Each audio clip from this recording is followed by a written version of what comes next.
Hey, what's happening out there? This is Halftime Prep Talk.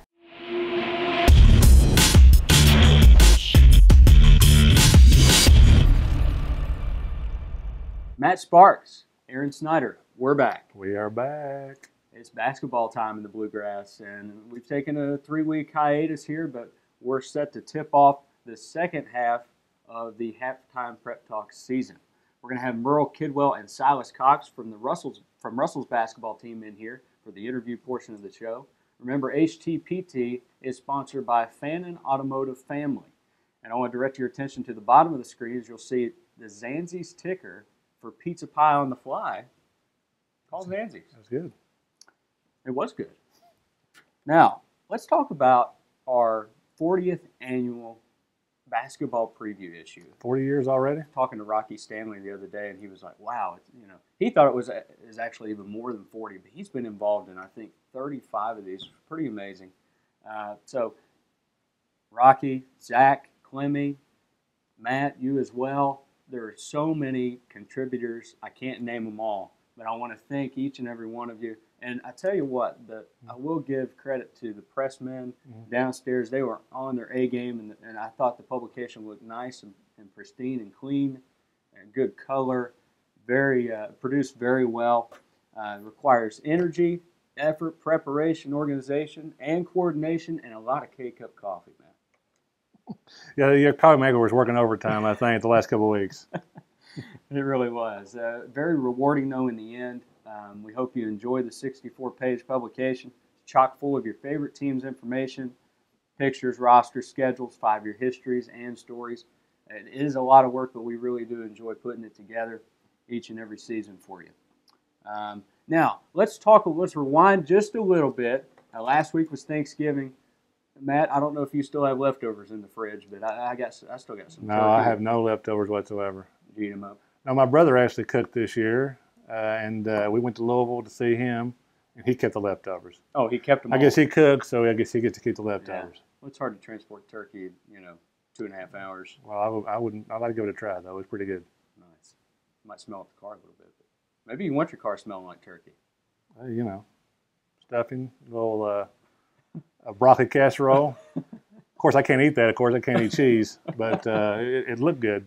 Well, let's hand out some leftovers to some of the best football players from this particular postseason. I thought there were some great performances that we need to kind of address here. First of all, I'm going to pick out one of my favorite dishes, which would be candied sweet potatoes, and hand it to Quentin Baker. Because Quentin Baker, going for more than 200 yards on the ground against Highlands, I mean, that's a feat right there. That is an accomplishment. And he did that, and he scored 2 touchdowns and helped keep Ashland within striking distance. He wasn't the only one. I thought Tomcats' defense came to play as well a couple weeks ago. But the candied sweet potatoes go to Quentin Baker. I'll turn it over to you. I want to give a big turkey leg to Paintsville's team and Coach Joe Jericho for probably having one of the biggest upsets maybe in postseason history, maybe, especially here lately. I think so. Beat the Pikeville Panthers 30-6 after getting beat 62-8. That's amazing. That's amazing turnaround. Just the Tigers played a little defense in that game, caused some turnovers. Then they took one fumble back for a touchdown. I do believe. Mm-hmm. And that was a key point. Point in the game. Third quarter. Big Cash Daniel, 18 tackles. Wow. Damian Belcher had another 12. So quite impressive. It really was. I'm gonna slice a piece of honey glazed ham and dish it out to Bronson Corsip of Russell. Corsip was basically single-handedly lifted the Red Devils to a win over Bourbon County, 17-7 in the regional final. Corsip, one of the seniors of that strong senior group for Russell, really came forth and stepped up in the playoffs, and I thought Corsip deserves a little honey glazed ham. I'll give the deviled eggs, one of my favorites. Oh, I guess we should have saved the deviled eggs for the Red Devils. Well, could be. But oh well. Deviled eggs is my favorite dish of Thanksgiving, so I'm going to save it. But you have to make deviled eggs with Miracle Whip. You cannot make it with mustard. I don't care what anybody says. You cannot make it with mustard. Little mayonnaise, little America Whip, some onion, little bacon, little chives on the top. It's pretty nice. Man, I didn't know you were going to dish out recipes. Hey, there you go. Look at us. I'm going to give a deviled eggs to the Raceland secondary. I can say that they lived up to the hype. If everybody read our football preview, you saw the no passing zone on the front. I think it was 16 interceptions, I do believe, during the season. They added Carson Christian midway through the season. He was a welcome addition. Had a huge interception in that regional championship to kind of turn the tide there in Raceland's favor. Yeah. So Raceland secondary is pretty impressive. Yeah. The addition of Carson Christian really paid dividends for him. I think they're about midway through the season, and of course, Josh Young, Connor Messer, Maverick Dixon. Those guys are graduated now, but they really did produce a nice senior campaign. We see I saved I had no egg jokes there. Oh yeah, well we already used we already used that. If you're a viewer of this program, we already did the egg jokes a few weeks ago, so I thought that would. Well, if you do want to go back and watch it, though, I don't know what episode it was, but if you look up Halftime Prep Talk on YouTube, you can find any of the episodes. Yeah, I think that episode was excellent, I think. Oh, boy. Moving on to a new segment of the show, the 3-point shot. Yes. 3 games to watch over the weekend. Let's look at Thursday, Friday, and Saturday, Matt. Yeah. We'll go Thursday, Lewis at Ashland Girls. Lewis County at Ashland. I think that'll be a great game. As it was the past 2 last season. Yeah. They're in the region tournament. Lewis County almost eliminated Ashland before they went on to a run to the state semifinal. Yeah, I'm really excited about this game. I think I'm covering it as it stands now. A lot of big-time players on both teams. Like you said, last year when they played early in the season in Vanceburg, Ashland had to pull out a 2-point win. It's pretty always tough when these two teams get together, I think. Ashland I think one more important players on their team, Haley Sue Fouts, especially going to be Thursday night because she'll be one of the girls guarding Savannah Anderson. Mm-hmm. That's going to be tough. You mentioned one of the girls. They may have to double team her, but that opens up some options for Lewis County. It does, which they have. Emily Fry. They're great shooters on the outside, so it's going to be it's going to be a pretty tough season opener for the Kittens, I think. Yeah, the Kittens will have a. You're right. I mean, that is a season opener for them, so we'll see how they set the tone early. Both those teams are going to be gunning for a win there. Friday night, Ashland at Boyd County Boys. That's always a doozy, right? Boyd County expected to do quite a bit this year with the addition of Logan Thosen there in the post to go along with Connor Godds, one of our cover boys of the tab. And then we got on Ashland's side, there's Nick Miller, who's also on the preview issue this year, and alongside him, a couple of guys that we don't know a whole lot about yet, but we may know a little bit more after Friday. It starts right off the bat. I mean, this is a huge game first week. Yeah, this is Boyd County's first game of the season too. Have a big rival game like that, the very first game, that's huge, I think. But with the time cut, I think, like you said, I think who's going to fill in the scoring gaps with Miller and Villers? Like you said in the preview, who's going to be the fillers? Mm-hmm. I kind of like that. I like that. But Nick Miller, he's Mr. Versatile. I think he could play almost every position on the floor. He's 1 through 5. Yes. Very valuable player for them. And then Saturday, plenty of games to choose from, especially in the Eastern Kentucky Conference first round of the tournament there. But we're going to go to Russell, I think, and East Carter at Russell Girls, part of that doubleheader there. Russell's girls are coming off of a region semifinal appearance. Yes. East Carter coming off of a region runner-up finish. What do you expect in this one?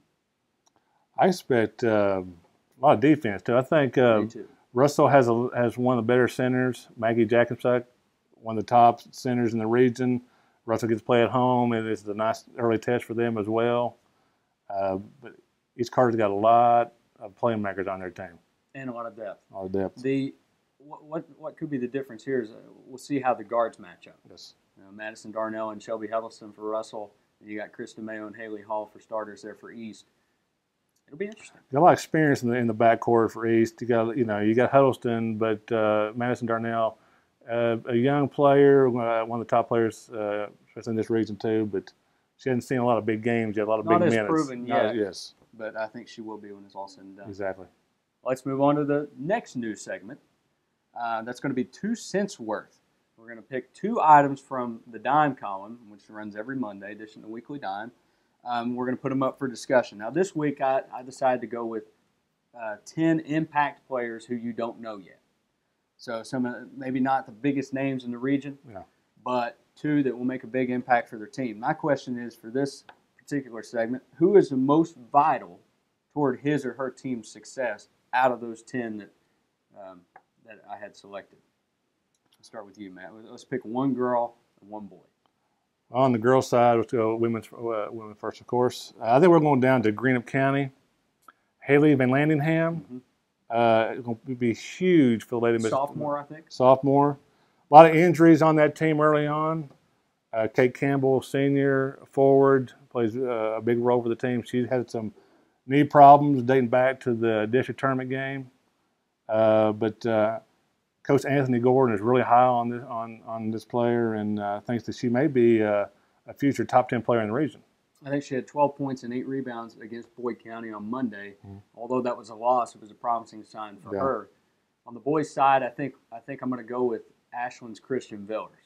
And when we kind of touched on that already just a minute ago, but Christian Villers is going to be vital to the Tomcats' success. He has the ability to put up a lot of points. He even did it a few times last year. I think he had a 23-point game at one point last year. But will Ashland get a consistent production out of him? That's one question. I think the answer is going to be yes. According to Nick Miller, Christian Villers is ready to surprise a lot of people. I think one word when you talk about Christian, one word comes to mind is energy. I mean, he came off one of the first guys off the bench last year. Kind of a silent assassin, too, if you will. Yeah, he's got a lot of speed, especially with the ball in his hands. He can shoot from anywhere, but he's nonstop energy. All right, it's going to be fun to watch, a fun season. And we're going to bring in Russell's Merle Kidwell and Silas Cox to talk a little bit about the Red Devils. Bringing in Merle Kidwell for our first halftime prep talk guest of the second half of the season, starting the basketball season now. Coach, you've been at Russell for how many years now with the boys? This will be I was an assistant for 4 years and then had the girls for 5, and this is my 7th year as the head coach. 7th year as the head coach of the boys team. You guys played Paintsville on Monday night. Talk about that a little bit, if you will. I know you have a young team. What did you learn about your team from that game? Well, we scored more than I thought. We didn't have Ethan Raby. Ethan's kind of, our 3-point shooter, but we had other guys step up. The first quarter, we were down 18-15, and then we reverted back to something that was a problem last year. We had a really drought in the second quarter. We had a single-digit quarter, and that can't happen. Looking at the film this morning, we didn't guard real well, and that's probably going to be an issue with us. We're not very big, and I know Cash Daniel. He was a man among boys against anybody he plays, and we had put in a new zone real late, and we didn't cover their shooters very well. But overall, I was pleased with our effort, and I've been pleased with our effort from day one. This team's very together. They do everything together, and I think as the year goes on, I think we're going to improve a lot. We played a lot of guys that never even played a varsity game. Bobby Hale and Ryan Stumper, freshmen. Nathan Collins started. He had never played a JV game, much less a varsity game. And then, Silas and Heath and Tanner have all played at the varsity level, but, they weren't in prominent roles that they're in right now. But we had good balance scoring. It's just, we gave up 80 points, and hopefully we can remedy that. But got to give Paintsville a lot of credit. They hit 11 threes. They're pretty good, aren't they? Yeah, a little bit better than what I thought in our preview, which Lewis County played right with them and actually beat them, but they didn't have the Daniel kid. And then the kid from Cabell Midland, I don't know his name right offhand, he had 7 points. He's a good athlete. But from seeing against Lewis, I thought, we're going to have a decent chance. But then I read the tab, and Coach Runyon said they're loaded. It was kind of, and they were. And it's a unique place to play. It's the first time I'd really ever coached in that gym, and a lot of tradition there with Coach Runyon. But, there's things we can build on. Ryan Stump had been with us one practice, and we threw him out there. And the other guys, it's going to take time, but I really like this team. They're very coachable. just a great group of kids. It's just, they know what they're up against. We've got some guys that were in the program and, maybe transferred or have decided not to play that we were kind of dependent on. But these guys have been with us since April. We started workouts in April, which I've really never done before. And they've worked all through the summer, and that core group is what we're going to go with. You mentioned, some of the problems you may have just matching up with teams because of your lack of size. You basically have 5 yards out there, in a sense. This coming Friday, you got Greenup County, of course, a rival that, anything can happen in rivalry games. You guys proved that last year, beating Greenup County once. And, in that game, it seems like anything can happen from any given year or any given matchup with that team. But, with Jai Jackson at 6'7" and a couple other big guys they have too, how tough is it going to be to match up with them defensively? Oh, it's going to be a big-time matchup. 2 years ago when we were 26-8, we could have very easily lost in the first round of the district against them. It was tied with 3 minutes to go. Last year, I thought when Johnny McGuire came back, gave us a better matchup against their size. But, we'll have to roll the dice some. We'll have to play off some guys and make them make shots. Obvious with Jair, he if you don't block him out, he's going to tip dunk on you. I mean, it's happened to us before. But, it's always a great atmosphere. Why people say, why you play that as a seed game? It's just traditionally we play them on Friday night. Yeah. Their kids come out, our kids come out. Both communities come out because they want to see what you've got for the season. Last year at home, I think they beat us by 6 or 8. So we've beat them 4 out of the last 5. Our kids have confidence against them, but they've added some pieces. The big kid from Portsmouth, and from talking to Coach Thacker, the Gammon kid that moved in from Round County was going to be an important part of Round's program, and now you pair him and Gage Hughes up as freshmen, and then they've got the other Jackson who's a sophomore. So, they've built, and Coach Tackett's done a good job with them. They've bought into what he's trying to do, and his teams have improved at the end of the season by it, So we'll have our hands full, but we've got 3 days to prepare, and we're going to, we'll throw some different things at them. I haven't seen them in person. I've heard they're playing a little more man defense. Coach Tackett's kind of been a junk defense guy the first 2 years. We'll see what they do. We kind of hope teams play us man because we feel like we run some stuff and spread some people out. But hopefully we'll have Ethan back and give us a little bit more firepower. But we're definitely the underdog.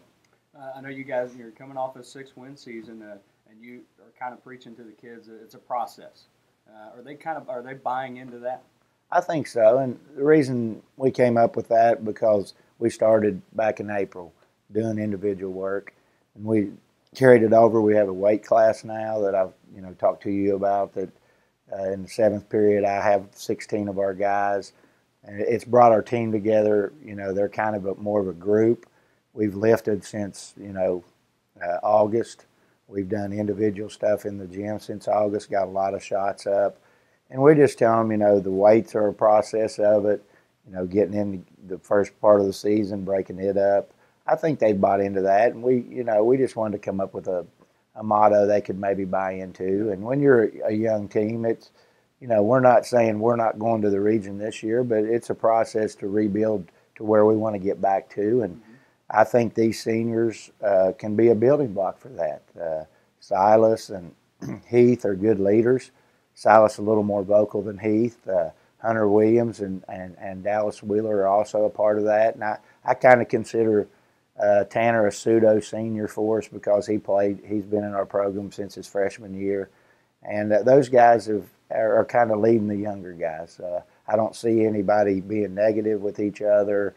I don't hear any locker room talk where, they're not happy. I think they're all happy right now. It's early in the season. Most of them are getting playing time, but I really feel like that our unity is going to be one of our strengths. Let's stroll down memory lane a little bit. The 9th annual basketball edition. We have Mike Scott on the front, but more importantly, on page 46, Merle Kidwell, the Lions playmaker. How we had it labeled. Of course, your dad coached you there at Lewis County. What were you like as a player? We didn't play a whole lot of defense, which my players would probably, wonder why I try to stress defense so much. But it was a different type of game back then. If you went up for a shot, got hit, it was a foul. So it wasn't the pressurized defense you see a lot more. We sat in a 2-3, and we averaged about 78, 80 points a game. Andy Plummer was the running mate. We shot a lot, which would be threes now. Yeah. But we were just a small team that really bought into, our junior year we were 18-8, I believe, and upset East Carter and made it to the regional tournament. And then kind of karma, we turned around my senior year and lost in the first round of the district to West Carter in an overtime game. And we had beaten Mike Scott's team 3 weeks before the district, so we thought we had a shot. Yeah. But it was enjoyable. That's what I tell our guys all the time is, you'll always want to go back and play in high school. That's the greatest time of your life. Jacob Porter comes by the house all the time, and Lance Evans and those guys, they just, Coach, we know what you meant now when you said, high school's great. But it was fun playing for Dad. We had real good following back then, and everything was a battle back in the 80s. But, it's just such a different game. We didn't lift weights when I played. Some schools might have, but not many did. Now it's such a physical game. Just like last night, Daniel Kidd's a good skill player, but he's just so physical. And you look at the teams around here that do well, and you've got to be physical. And if you don't get in the weight room, you're not going to be able to compete. Talking about your dad a little bit, Gary. He's, when you think of Lewis County, you think he's one of the first guys you think of, Gary Kidwell. He's been in sports around here for a long time. He's in more Hall of Fames, I think, than Stan Musial. Yeah, he is, and he's, he was a fiery coach when he coached. A lot of people don't know probably his baseball teams were really what were the best for him.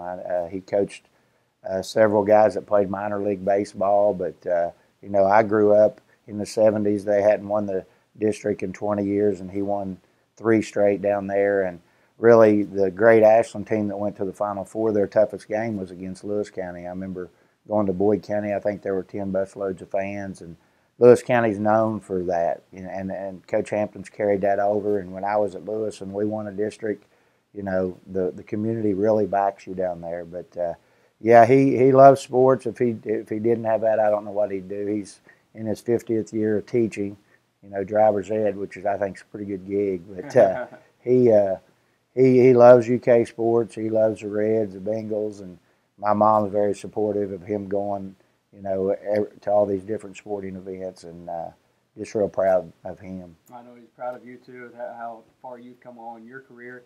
I want to wish you the best of luck the rest of the season, and best of luck to Russell. All right, thanks, Aaron. Thanks. Silas Cox, Russell Red Devils senior, small forward, shooting guard, power forward, whatever you need to play, right? Yeah. It's kind of that way this season, isn't it? Yeah. As a senior, you have to be a leader, but not only that, you have to be a versatile guy on the floor as well, because you guys basically have 5 guards out there. Tanner Miller, I know he's kind of classified as a forward. Yeah. But can you talk about that a little bit? Just, how tough is it to you have to pretty much know placement on each play. Yeah.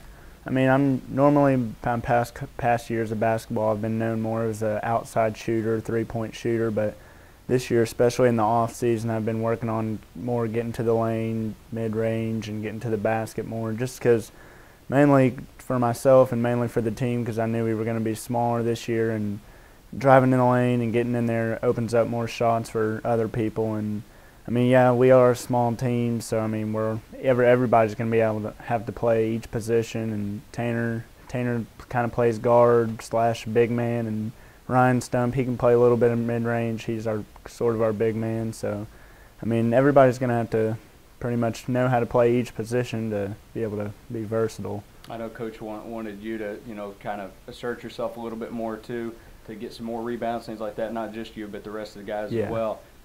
Did that kind of transition come natural to you, or kind of have to force yourself to do that at first? I kind of had to force myself a little bit. Like I said, I was more of a laid back, mainly focused on offense. But after mainly during the summer and the off season, I worked on trying to get a little stronger and stuff because I knew things like this were going to happen, facing bigger teams and stuff. And I feel like it's worked out already from what we've done and stuff. I mean, I knew I was a little bit smaller guy, so I was going to have to scrap a little bit more, but figure out mostly if you're playing good defense and rebound, you're going to get the ball, you're going to convert it into offense most times. And so I feel like I'm getting a little bit better at that this year and stuff. So a lot of times a 6-win season, as you guys had last year, might cause some dissension and a little disruption in the locker room and things like that. But Coach commented to me about the closeness of this team. Yeah. How are you guys able to stay so, tight knit?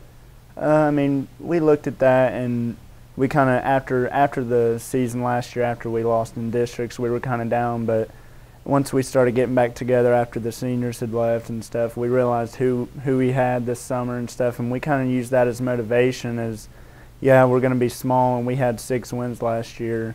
But I mean, we kind of use that as motivation. That's why we're in the weight room. That's why because especially having younger guys, they don't really understand like why we're having practice every day after school when it's not season stuff, and it's hard to kind of get that in their minds. But like our motto is, it's a process, and so I mean, going in the weight room and all this stuff and having a close. I think this is one of the most closest teams I've been on, whether it's basketball or baseball or any sport really. And it's kind of normally the freshman guys, sometimes you wouldn't expect to be so, but they know what they have to do to win, and nobody wants to lose. So I mean, we've kind of, and me and Tanner and Heath, and we've all kind of talked to them, and they listen to what we say and stuff because they know what we've been there and stuff like that. So I feel like they know what's going on, so I feel like we're pretty close. Absolutely. You guys are going into a really important game. This early in the season, you get to see where you are in the district right now against the defending district champion in Greenup County. What do you expect in that game? It's definitely going to be a scrap. We're definitely going to have to scrap, with our size disadvantage and stuff. But beat them last year. Yeah, we did beat them last year at their place at the greenhouse, and our second game last year we played them at home and stuck with them. Fourth quarter is when we kind of let go. But I feel like we are the underdog. But I mean that doesn't mean anything. Like you said, a rival game, anything can happen. And one thing I noticed about our team, we have a lot of heart. Whether we're like last night, I mean, it was a pretty low scoring game, or pretty big difference in the score. But I mean, like we were talking in the locker room, I mean, we didn't give up. And I told the guys at halftime, I said, no matter what the scoreboard says, I mean, we have to keep trying because that's only going to make us better. And I feel like everybody's going to be a little bit nervous because I mean, you're playing at the greenhouse, everybody's going to be their community and stuff, but I feel like the younger guys, but they're coming along with. Everybody's going to have nerves, but I feel like we'll come out with a lot of heart, and it's definitely going to be a scrap. With Jai down low, and they got a bunch of different role players, but I mean I think we'll have the 3 days to prepare for them and give it our best shot. Yeah. Okay, I got to ask you, a 3-point competition between you and Ethan Raby, who wins? I'd probably have to give it to Ethan on this one. Is he about as good a long-range shooter as there might be in the region? I believe so, honestly. I mean, he's and I will give him the credit. He has worked on his craft. He's worked for what he's got, so he deserves it. So. Now you're a senior, so what are your plans after high school? Actually, I just got my acceptance letter into Shawnee State University, and I'm wanting to go into physical therapy and be a physical therapy assistant. So. Excellent. Yep. Well, best of luck in that, and best of luck the rest of the season. Thank you. Time for our 2 for the road. That's any topic. It could be. It does have to be sports related. We're not going to talk about any more about recipes. But you can if you want. You have freedom here. We're on the open road. 2 for the road. I'm going to go Kentucky, Texas basketball. There's a huge game for the Wildcats on Friday night. Top 6 team in Texas. I think they're ranked number 6 right now at the moment. Kentucky, obviously, they're number 1. Both are undefeated. But everything's bigger in Texas, right? Except for college basketball. It's still bigger in Kentucky. And that's the case on the court, too. But Texas does have a lot of size. 4 6'9" guys, a 6'10" fella, and a 6'11" center. So 6 guys that will collectively try to go in there and hamper Kentucky's big men. And I think that it'll be a tall task in a way, but I think Willie Cauley-Stein, Dakari Johnson, with how physical he's played lately, really a different player, I think, than last season. I know he came along there at the end, but he's running the floor well, just really strong around the basket, doesn't back down from anyone. Cauley-Stein and Johnson, I think, lead the way and overcome Texas' size. And maybe, Tyler Eulis or Aaron Harrison will throw in a couple threes, maybe Devin Booker as well, and I think Kentucky does win the game. It'll be close, I think, for a while. But I think Kentucky will pull away at the end, honestly, and win by 10 or 12 points. I think so, too. What's your one for the road, Matt? I'll go back to football briefly. We had the big game about 30 minutes from here. Conference USA Championship. At the Jones C. At the Jones C. Edwards Stadium. Louisiana Tech at Marshall. This is only the second time they have met in the history of either program. I had no idea. The last time they met was 1942. Look at you doing research. Yeah, I think Rocky was like 10 or something like that. Oh, no, he wasn't even born. Oh, he wasn't back? Okay. That's a long time ago. But this is an intriguing matchup. I think Marshall has the top scoring offense in the league. Louisiana Tech has the best defense in the league. Mm-hmm. So, especially in the Marshall defense, is going to have to show up sooner or later. You score 66 points last week and lose. So, but Marshall has held quite a few MAC championships at the Jones and some big games in Huntington. Come to mind, 1999, Marshall and Western Michigan met for the MAC championship. That was back when Marshall finished in the top 10 in the nation. Western Michigan was up 23-0 in the third quarter. Mm-hmm. That was a pretty big rivalry back then. The Broncos band would not quit playing while the ball was live. The referee had to stop play and say, "Band, would you please be quiet?" But the Chad Payne touchdown with a few seconds left. Marshall won again 34-30, went on to a bowl game. It was great. So it's a huge game, and if I didn't have to work, I'd be right in attendance. Well, have you looked at tickets for that game yet? Well, I got a little soapbox here because ticket prices are getting way too expensive. I mean, you can buy a good used car cheaper than you can season football tickets anymore. I mean, it's getting ridiculous. Oh, and you got to consider too, if you're season college football tickets is 6 or 7 games, right? Oh, is that easy? $40 tickets. That's the lowest for sideline seats. I know the conference sets that. That doesn't really. Not Marshall doesn't set that anymore. But it's $100 easy for just a couple people to go to a ball game anymore. There's no, if you want to fill the seats, you got to lower ticket price. Yeah, and a couple in there too. The fact that you can be cozy, in front of your fireplace on the recliner and get great coverage on TV now. That really has to play a factor, I think. And I agree with you. I think ticket prices need to come down. There's nothing like seeing the game live, though. That's true. I agree. There's nothing like seeing the game live, no matter what sport it is. But if it's on ESPN and you watch it at home, where they're shelling out $100 to go watch the game, I'm sure a lot of people. Marsh State, they're averaging about less than 30,000 this year. I know that there's a lot of diehard Marshall fans out there, but if you want to fill the stadium, you've got to lower them.